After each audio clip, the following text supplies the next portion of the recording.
मान लीजिए आप एक ऐसा जादुई सूत्र जानते हैं जो किसी भी व्यक्ति को आपका मित्र बना सकता है, किसी भी कठिन परिस्थिति को आपके पक्ष में मोड़ सकता है और आपकी बातों में इतनी शक्ति भर सकता है कि लोग आपकी हर बात सुनने के लिए उत्सुक हो जाएं। क्या होगा अगर मैं आपसे कहूं कि ये कोई कल्पना नहीं बल्कि एक वैज्ञानिक सच्चाई है जिसका उपयोग करके लाखों लोगों ने अपनी जिंदगी बदली है।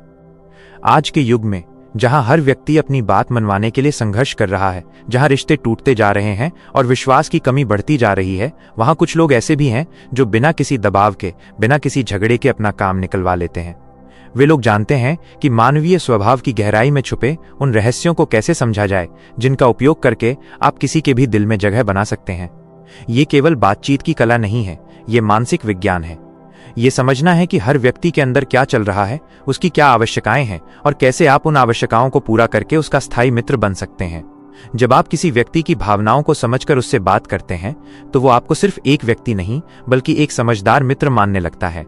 इस दुनिया में सफलता पाने के लिए केवल कड़ी मेहनत काफी नहीं है। आपको लोगों के साथ जुड़ना आना चाहिए, उनका भरोसा जीतना आना चाहिए और उनके मन में अपनी एक अलग छवि बनानी आनी चाहिए। जो व्यक्ति इस कला में निपुण हो जाता है वो व्यापार में हो या व्यक्तिगत जीवन में हर जगह सफलता की नई ऊंचाइयां हासिल करता है। क्या आप तैयार हैं उन गुप्त सिद्धांतों को जानने के लिए जिनसे आप भी लोगों के दिलों पर राज कर सकें और अपने जीवन में अविश्वसनीय बदलाव ला सकें? नमस्ते दोस्तों, स्वागत है आपका ऑडियो बुक्स बाय इंदवार यूट्यूब चैनल में। आज की ऑडियो बुक है how to win friends and influence people book by Dale Carnegie. तो चलिए शुरू करते हैं आज के बुक पर आधारित एक काल्पनिक कहानी। कोलकाता के हुड़हुड़ भरे बाजार में जहां रिक्शे की घंटी और हॉर्न का शोर हर पल गूंजता रहता है, वहां एक छोटी सी दुकान थी। इस दुकान के मालिक थे खुर्शीद हुसैन, एक 28 साल का नौजवान जिसके चेहरे पर हमेशा चिंता की लकीरें दिखाई देती थीं। खुर्शीद के पिता ने उन्हें ये छोटा सा कपड़े का व्यापार सौंपा था, लेकिन पिछले 2 सालों से धंधा लगातार गिरता जा रहा था। हर दिन कम ग्राहक आते और जो आते भी थे वे बिना कुछ खरीदे ही चले जाते। खुर्शीद अपनी पत्नी फरीदा से कहा करते, मैं समझ नहीं पा रहा कि गलती कहाँ हो रही है। सामान अच्छा है, दाम भी उचित है, फिर भी लोग यहां नहीं रुकते। फरीदा, जो एक समझदार महिला थी, अक्सर जवाब देती, खुर्शीद, तुम सिर्फ सामान बेचने की कोशिश करते हो, पहले लोगों को समझने की कोशिश क्यों नहीं करते? लेकिन खुर्शीद को समझ नहीं आता था कि इसका मतलब क्या है। वो सोचते, व्यापार में और क्या समझना है, सामान अच्छा हो, दाम उचित हो, बस। एक दिन दुकान में एक मध्यम आयु का व्यक्ति आया। वो देखने में किसी सरकारी अधिकारी जैसा लग रहा था। खुर्शीद ने तुरंत उसकी तरफ दौड़कर कहा, साहब आइए आइए, बहुत अच्छा माल है, ये देखिए, ये कुर्ता कितना शानदार है, आपको बिल्कुल सूट करेगा। वो व्यक्ति ने कुर्ते को हाथ में लिया, लेकिन उसके चेहरे पर कोई खुशी नहीं थी। खुर्शीद ने जल्दबाजी में कहा, साहब ये केवल 800 रुपए का है, बाजार में इससे अच्छा माल 1200 में मिलेगा, आप चाहें तो 750 में दे सकता हूं। वह व्यक्ति ने कुर्ता वापस रख दिया और बिना कुछ कहे चला गया। खुर्शीद परेशान हो गए। उन्होंने सोचा, इतना अच्छा सामान, इतनी कम कीमत, फिर भी नहीं लिया। उसी शाम खुर्शीद का पुराना दोस्त अमित दुकान पर आया। अमित एक बीमा कंपनी में काम करता था और काफी सफल था। वो खुर्शीद की परेशानी देखकर बोला, यार तू इतना उदास क्यों दिख रहा है? खुर्शीद ने पूरी बात बताई। अमित ने सुनकर कहा, खुर्शीद, मैं तुझसे एक बात कहूंगा, तू गलत तरीके से सोच रहा है। व्यापार में सिर्फ सामान नहीं बिकता, रिश्ते बिकते हैं। रिश्ते? मतलब? खुर्शीद ने हैरानी से पूछा। अमित ने समझाया, देख, जब कोई ग्राहक तेरी दुकान में आता है तो वो सिर्फ कपड़ा नहीं खरीद रहा होता, वो एक अनुभव खरीद रहा होता है। वो चाहता है कि उसकी बात सुनी जाए, उसे समझा जाए, उसका सम्मान किया जाए। खुर्शीद को यह बात अजीब लगी। उन्होंने कहा, लेकिन मैं तो हमेशा ग्राहकों से अच्छे से बात करता हूं। अमित हंसा और बोला, अच्छे से बात करना और दिल से बात करना 2 अलग चीजें हैं। तू कल मेरे साथ मेरे ऑफिस आ, देख कि मैं अपने क्लाइंट से कैसे बात करता हूं। अगले दिन खुर्शीद अमित के ऑफिस गए। वहां उन्होंने देखा कि जब कोई ग्राहक आता था तो अमित पहले उससे उसके परिवार के बारे में, उसके काम के बारे में, उसकी समस्याओं के बारे में पूछता था। वो ध्यान से सुनता था, समझने की कोशिश करता था और फिर उस हिसाब से अपनी बीमा की स्कीम पेश करता था। एक क्लाइंट से अमित ने कहा, रामेश जी, आपने बताया था कि आपकी बेटी की शादी अगले साल है। इस पॉलिसी से आपको अच्छा रिटर्न मिलेगा जो शादी में काम आएगा। रामेश खुश होकर बोला, अमित जी, आप समझते हैं हमारी जरूरत, इसीलिए हम आपके पास आते हैं। ये देखकर खुर्शीद का दिमाग खुल गया। उन्हें समझ आया कि लोग सिर्फ प्रोडक्ट नहीं खरीदते, वे उस व्यक्ति पर भरोसा करके खरीदते हैं जो उन्हें समझता हो। घर वापस आकर खुर्शीद ने फरीदा से कहा, मुझे समझ आ गया कि मैं कहाँ गलती कर रहा था। मैं सिर्फ सामान बेचने की कोशिश कर रहा था, लेकिन पहले मुझे लोगों को समझना चाहिए था। फरीदा मुस्कुराई और बोली, यही तो मैं कहती थी, लेकिन अब सिर्फ समझना काफी नहीं, इसे अमल में भी लाना होगा। अगले दिन से खुर्शीद ने अपना तरीका बदल दिया। जब कोई ग्राहक आता तो वो पहले उससे बात करते, उसका नाम पूछते, उसके परिवार के बारे में जानते। वे ध्यान से सुनते कि ग्राहक क्या चाहता है। एक दिन एक महिला आई। खुर्शीद ने कहा, नमस्कार बहन जी, कैसी हैं आप? कुछ खास चाहिए? महिला ने कहा, भाई मेरे बेटे की नौकरी लगी है, पहला इंटरव्यू है, कुछ अच्छा फॉर्मल शर्ट चाहिए। पहले खुर्शीद तुरंत शर्ट दिखाने लगते, लेकिन अब उन्होंने कहा, वाह बहुत खुशी की बात है, कितनी मेहनत के बाद ये दिन आया होगा। बेटे ने क्या पढ़ाई की है? महिला की आंखों में खुशी आ गई। वो बोली, इंजीनियरिंग की है, 2 साल से जॉब ढूंढ रहा था। खुर्शीद ने कहा, अरे वाह इंजीनियर, बहुत अच्छी बात है, आप चिंता मत करिए, आज हम ऐसा शर्ट देंगे कि इंटरव्यू जरूर क्लियर होगा। इस बातचीत के बाद खुर्शीद ने बहुत ध्यान से शर्ट दिखाया। उन्होंने महिला की पसंद, उसके बेटे की शरीर की बनावट और इंटरव्यू की जरूरत को ध्यान में रखकर शर्ट सुझाया। महिला ने न सिर्फ शर्ट खरीदा बल्कि अपने दोस्तों को भी खुर्शीद की दुकान के बारे में बताया। वो बोली, भाई आप सिर्फ कपड़े नहीं बेचते, आप हमारी समस्या समझते हैं। धीरे धीरे खुर्शीद की दुकान की चर्चा होने लगी। लोग कहते वो खुर्शीद भाई बड़े अच्छे हैं, हमारी बात सुनते हैं, समझते हैं। लेकिन खुर्शीद को एक और बात समझ आई, सिर्फ ग्राहकों के साथ अच्छा व्यवहार करना काफी नहीं था, उन्हें अपने आप को भी बदलना था। एक दिन एक ग्राहक ने गलत साइज का कुर्ता मांगा था। खुर्शीद के पास वो साइज नहीं था। पहले वे कहते, नहीं है तो नहीं है, दूसरी दुकान से देख लीजिए। लेकिन अब उन्होंने कहा, साहब इस साइज का अभी स्टॉक नहीं है, लेकिन मैं कल मंगवा सकता हूं, या फिर आप चाहें तो मैं आपको ऐसी दुकान बता सकता हूं जहां मिल सकता है। ग्राहक हैरान हो गया। उसने कहा, आप अपना फायदा छोड़कर दूसरी दुकान का पता बता रहे हैं। खुर्शीद ने मुस्कुराते हुए कहा, साहब आपकी जरूरत पूरी होना जरूरी है, व्यापार तो चलता रहेगा।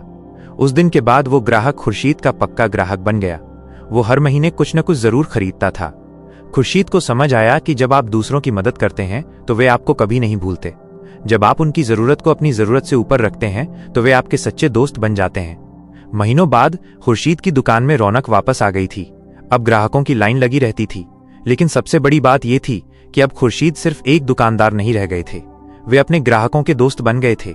लोग कहते, खुर्शीद भाई के पास जाओ, वो हमारी बात समझते हैं, हमारी जरूरत के हिसाब से सामान देते हैं। एक शाम फरीदा ने खुर्शीद से कहा, तुम्हारे चेहरे पर अब वो खुशी दिखाई देती है जो पहले नहीं थी। खुर्शीद ने जवाब दिया, फरीदा मुझे समझ आ गया है कि जिंदगी में सफल होने का राज दूसरों को खुश करने में है। जब तुम दूसरों की खुशी में अपनी खुशी देखते हो तो सफलता अपने आप आ जाती है। लेकिन खुर्शीद की ये सीख सिर्फ दुकान तक सीमित नहीं रही, उन्होंने इसे अपनी पूरी जिंदगी में अपना लिया। घर में भी वे फरीदा की बातें ध्यान से सुनते, उसकी समस्याओं को समझते। पहले खुर्शीद घर आकर सिर्फ अपनी दुकान की समस्याओं के बारे में बात करते रहते।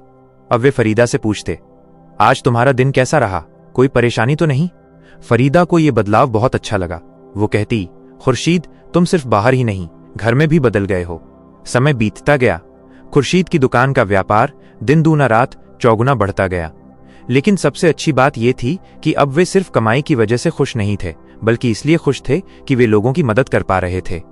एक दिन बूढ़े रहीम चाचा दुकान पर आए। वे बहुत परेशान लग रहे थे। खुर्शीद ने पूछा, चाचा क्या बात है, आप परेशान लग रहे हैं? रहीम चाचा ने बताया, बेटा मेरी नातिन की शादी है, बहुत कम पैसे हैं, सोच रहा था कि कुछ सादा सा कुर्ता पजामा ले लूं। खुर्शीद का दिल भर आया। उन्होंने सबसे अच्छा कुर्ता पजामा निकाला और रहीम चाचा को दिया। जब चाचा ने दाम पूछा तो खुर्शीद ने कहा, चाचा ये तोहफा है, नातिन की शादी में दादाजी को तो खुश रहना चाहिए। रहीम चाचा की आंखें भर आईं। वे बोले, बेटा तुम सिर्फ कपड़े नहीं बेचते, तुम दिल बेचते हो। ये घटना खुर्शीद के लिए एक मोड़ साबित हुई। उन्हें समझ आया कि सच्ची सफलता पैसे कमाने में नहीं, बल्कि दूसरों की जिंदगी में खुशी लाने में है। साल भर बाद खुर्शीद का व्यापार इतना बढ़ गया कि उन्होंने दूसरी दुकान भी खोल ली। लेकिन वे हमेशा याद रखते कि असली सफलता के पीछे का राज क्या था। अमित जब कभी मिलता तो खुर्शीद से कहता, यार तूने तो कमाल कर दिया, मैंने तो सिर्फ शुरुआत दिखाई थी, बाकी तूने खुद सीखा। खुर्शीद हंसकर जवाब देते, अमित तूने मुझे सबसे बड़ी बात सिखाई, लोगों को समझना, बाकी सब अपने आप हो गया। फरीदा अक्सर गर्व से कहती, मेरे पति सिर्फ कपड़े नहीं बेचते, वे रिश्ते बनाते हैं। आज भी कलकत्ता के उसी बाजार में खुर्शीद की दुकान है। लेकिन अब वो सिर्फ एक दुकान नहीं है, बल्कि एक मिलने की जगह है जहां लोग अपनी समस्याओं का समाधान पाने आते हैं। खुर्शीद अक्सर नए दुकानदारों से कहते, व्यापार में सफल होना है तो याद रखना, पहले दिल जीतो, फिर ग्राहक अपने आप आएंगे। लोगों की बात सुनो, उन्हें समझो, उनकी मदद करो, फिर देखना सफलता तुम्हारे कदम चूमेगी। खुर्शीद की कहानी सिखाती है कि जिंदगी में आगे बढ़ने का सबसे अच्छा तरीका दूसरों की मदद करना है। जब हम दूसरों की खुशी में अपनी खुशी देखते हैं तो सफलता अपने आप आ जाती है। सच्चा व्यापार, सच्ची दोस्ती और सच्ची सफलता का राज इसी में छुपा है। आज खुर्शीद एक सफल व्यापारी हैं, लेकिन सबसे बड़ी बात यह है कि वे एक खुश इंसान हैं। उनकी खुशी उनकी कमाई में नहीं, बल्कि उन मुस्कुराते चेहरों में है जो रोज उनकी दुकान पर आते हैं।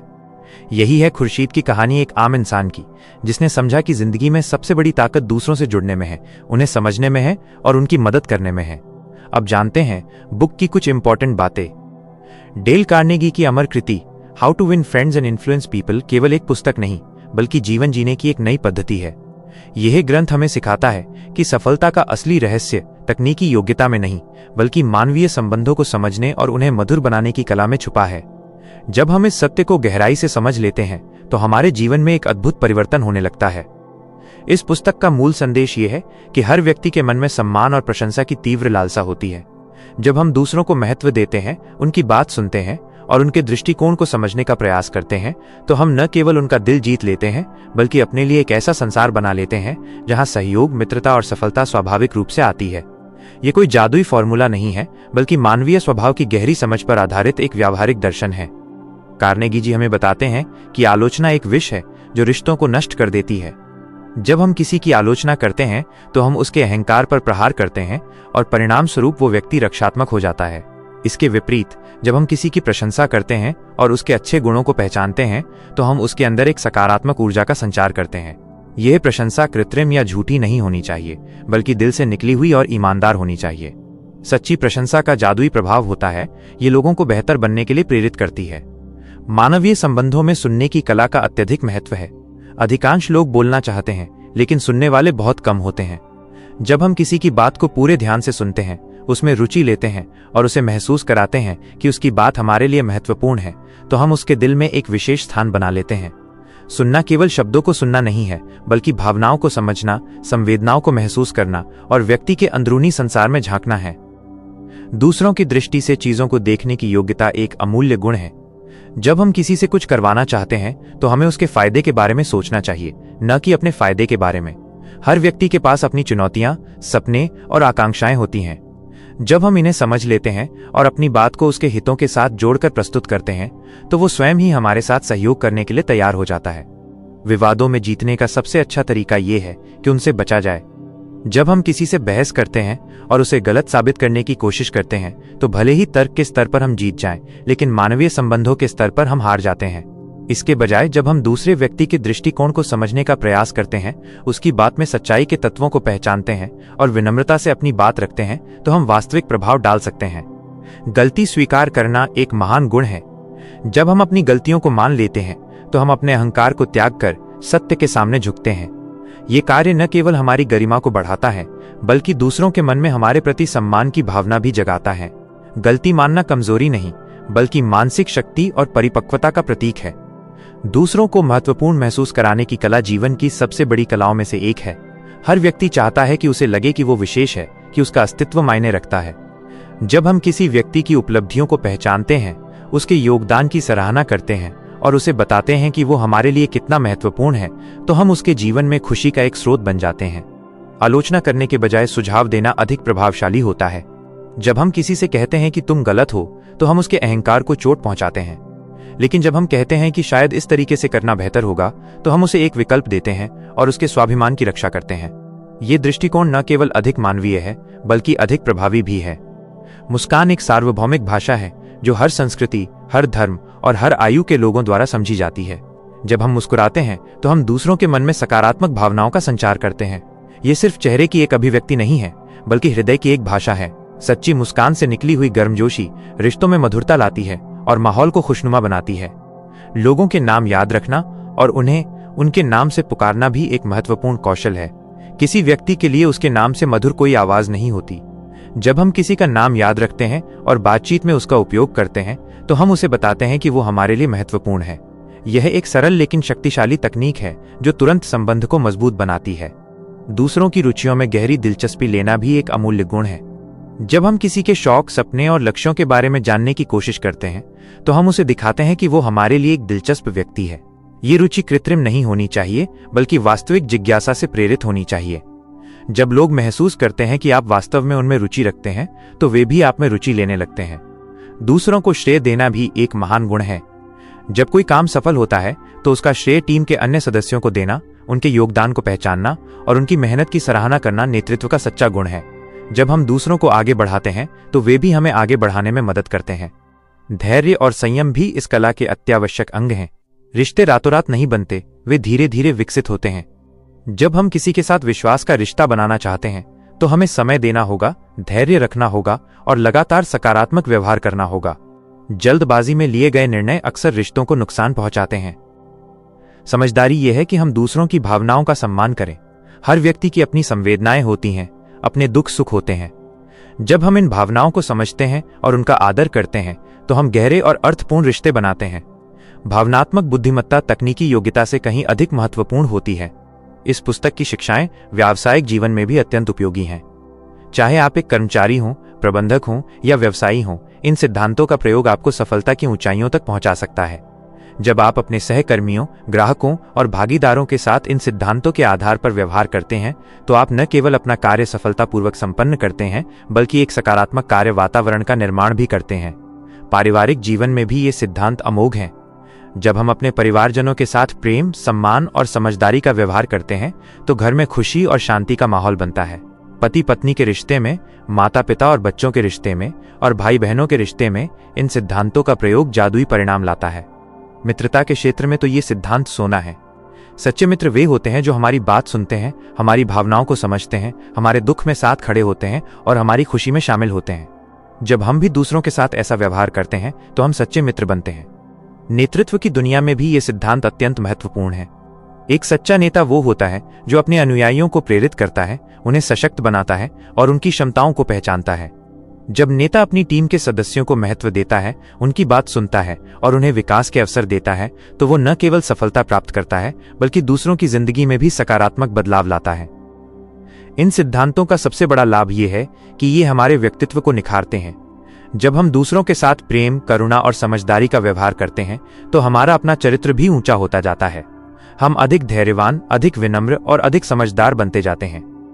ये भी ध्यान रखना आवश्यक है कि इन सिद्धांतों का प्रयोग ईमानदारी से किया जाना चाहिए। यदि हम केवल अपने स्वार्थ के लिए इन तकनीकों का उपयोग करते हैं तो लोग हमारी कृत्रिमता को भांप जाते हैं। सच्चाई ये है कि ये सिद्धांत तभी काम करते हैं जब हम वास्तव में दूसरों की भलाई की परवाह करते हैं। आत्म सुधार एक निरंतर प्रक्रिया है। हमें प्रतिदिन अपने व्यवहार पर ध्यान देना चाहिए, अपनी गलतियों से सीखना चाहिए और बेहतर बनने की कोशिश करनी चाहिए। जब हम अपने आप को सुधारते हैं तो हम दूसरों के साथ भी बेहतर रिश्ते बना पाते हैं। कृतज्ञता की भावना भी अत्यंत महत्वपूर्ण है। जब हम दूसरों के योगदान को पहचानते हैं और उनका आभार व्यक्त करते हैं तो हम न केवल उन्हें खुशी देते हैं बल्कि अपने अंदर भी सकारात्मकता लाते हैं। कृतज्ञता एक ऐसा गुण है जो हमारे जीवन को समृद्ध बनाता है। क्षमा करना भी एक महान गुण है। जब कोई हमसे गलती करता है तो उसे क्षमा करना न केवल उसके लिए बल्कि अपने लिए भी फायदेमंद होता है। क्षमा हमें मानसिक शांति देती है और रिश्तों को नई जिंदगी देती है। विनम्रता भी इन सिद्धांतों का एक महत्वपूर्ण हिस्सा है। जब हम अहंकार छोड़कर विनम्रता से व्यवहार करते हैं तो लोग हमारे करीब आते हैं। विनम्रता कमजोरी नहीं बल्कि आंतरिक शक्ति का प्रतीक है। आशावाद भी एक शक्तिशाली गुण है। जब हम सकारात्मक दृष्टिकोण रखते हैं और भविष्य के बारे में आशान्वित रहते हैं तो हम दूसरों को भी प्रेरणा देते हैं। आशावाद संक्रामक होता है, यह एक व्यक्ति से दूसरे व्यक्ति तक फैलता है। अंततः इस पुस्तक का सबसे महत्वपूर्ण संदेश यह है कि सच्ची सफलता रिश्तों में है। जब हमारे आसपास प्रेम करने वाले और हमारा साथ देने वाले लोग होते हैं तो हम सच में सफल होते हैं। धन, प्रसिद्धि और पद ये सब अस्थायी हैं, लेकिन प्रेम और मित्रता के रिश्ते स्थायी होते हैं। जीवन में खुशी और संतुष्टि पाने के लिए हमें दूसरों की खुशी में योगदान देना होगा। जब हम दूसरों को खुश देखते हैं तो हमारे अंदर भी प्रसन्नता आती है। ये प्रकृति का नियम है कि जो हम दूसरों को देते हैं वही हमारे पास वापस आता है। डेल कार्नेगी की ये शिक्षाएं केवल सिद्धांत नहीं है बल्कि जीवन जीने का एक तरीका है। जब हम इन्हें अपने दैनिक जीवन में उतारते हैं तो हमारा पूरा संसार बदल जाता है। हम न केवल दूसरों के जीवन में सकारात्मक बदलाव लाते हैं बल्कि अपने जीवन को भी अधिक अर्थपूर्ण और संतुष्टिजनक बनाते हैं। यह पुस्तक हमें सिखाती है कि मानवता की सेवा ही जीवन का सच्चा उद्देश्य है। जब हम दूसरों के काम आते हैं, उनकी मदद करते हैं और उनके जीवन में खुशी लाते हैं तो हम अपने अस्तित्व को सार्थक बनाते हैं। यही तो जीवन का असली मकसद है, यही तो सच्ची सफलता है। आज के युग में जब तकनीक ने हमारे जीवन को तेज कर दिया है लेकिन मानवीय रिश्तों में दूरी बढ़ा दी है, ये सिद्धांत और भी महत्वपूर्ण हो गए हैं। हमें एक बार फिर से मनुष्य होने का अर्थ समझना होगा, एक दूसरे के साथ जुड़ना होगा और प्रेम तथा करुणा के साथ जीना होगा।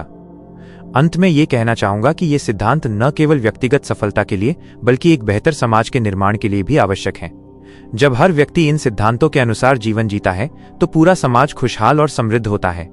यही तो डेल कार्नेगी का सपना था और यही हमारा लक्ष्य भी होना चाहिए।